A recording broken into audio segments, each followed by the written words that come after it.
大山先生曰く掴むより叩いてる、まあ、その話もあるんですけども、昔先生がお聞きしたお話の中で、まあ、今足原空手のさばきっていうのは掴んでこうやって崩しながらしたけども、あれっていうのは昔から大山空手でやってた技なんだよねっていうふうに言われてたもんで、そうだね、だから基本的にはもう掴むなっていうことを前提に言ってたけど、やっぱりその生徒たちが見て、先輩がね、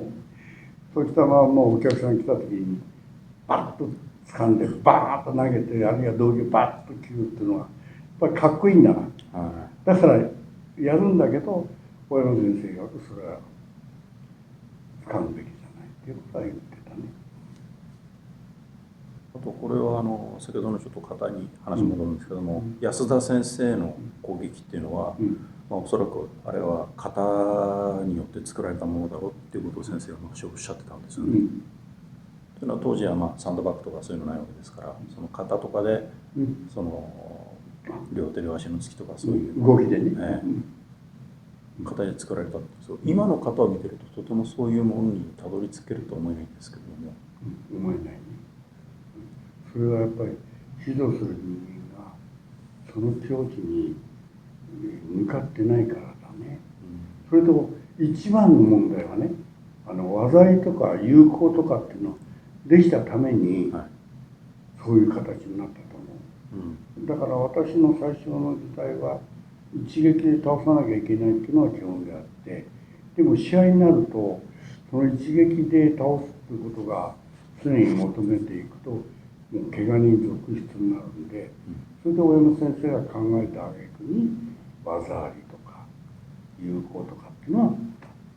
大山先生のまあ、アイデアで出てきたっていうふうに、覚えてる。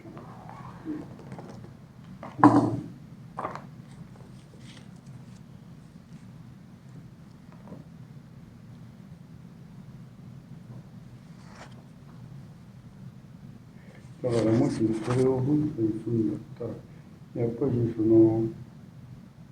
空手というものを広めるためには、やっぱりある程度そういう危険なものからある程度危険ではないような、まあ空手をちょっと逸脱するような技でもやっぱし取り入れていかないと、大きく広まっていかないっていうことが言えるのかもしれないね。ただ叩くだけじゃなくてね。これちょっと芦原館長の話になるんですけれども、まあ、芦原館長空手バカ一代で、まあ、喧嘩銃弾だとかいろいろ騒がれまして、しょっちゅう警察にもご厄介になられたっていう話なんですけれども、ただあれっていうのはその先生が黒崎先生やなんかと一緒に迎えに行ったことがあるっていうふうに警察へ引き取りに行ったことがあるって言ったんですね。1回ぐらいあったのかな。ただそれもその喧嘩っていうんじゃなくて、まあ、酔っ払って、その熱さかなんかして、それを引き取りに行ったっていうような、ただその時にちょっと酔っ払って暴れたもんですから、先生が、まあ顎殴って気絶させたなっていうお話があったんですけど、そういうことあったかもしれないね。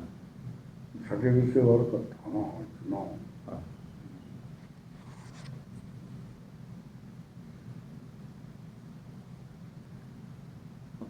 渡辺先生はですね、大山道場時代の組手で相手をよく倒したけれども、まあ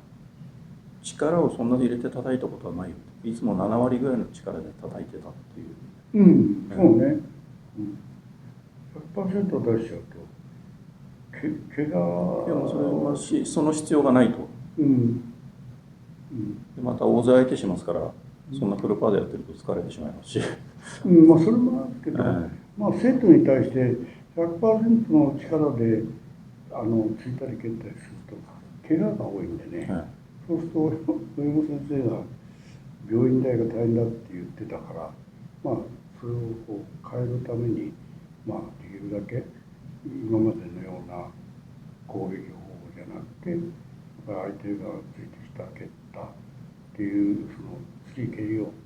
正しくさせながらそれを受け流しといて軽く叩いてやるという。ただし顔面はねたまに顔面をこのおでこあたりパチッとそのバラ手でこう叩いたりなんかするようにしてそれをやってやらないといざという時に顔面をやられた時に受けられない顔面でまともに受けちゃいけないからやっぱりたまにはこのおでこあたりをバラ手で叩いて受けるっていうことを反射神経を作るっていうことでまあ当時はそんなふうな考え方でやってたな。あとこれ大山先生が他界される8年ぐらい前らしいんですけども、まあ大山先生から呼ばれて先生が大山先生にお会いしに行って、まあ、極真ではなく大山空手の技術を残してほしいっていう言われたっていうお願いされたっていう話なんですけども、でまあちょっと当時はお仕事も忙しいっていうことでなかなか時間取れなくてあれだったんですけども、その時に、まあ、大山先生が何か本をいただいてサインを書かれていて、その時のサインにその弟子なのに渡辺和久君へっていうふうに書いてあってちょっと違和感を感じたみたいな。君だったかなんか様だったかな、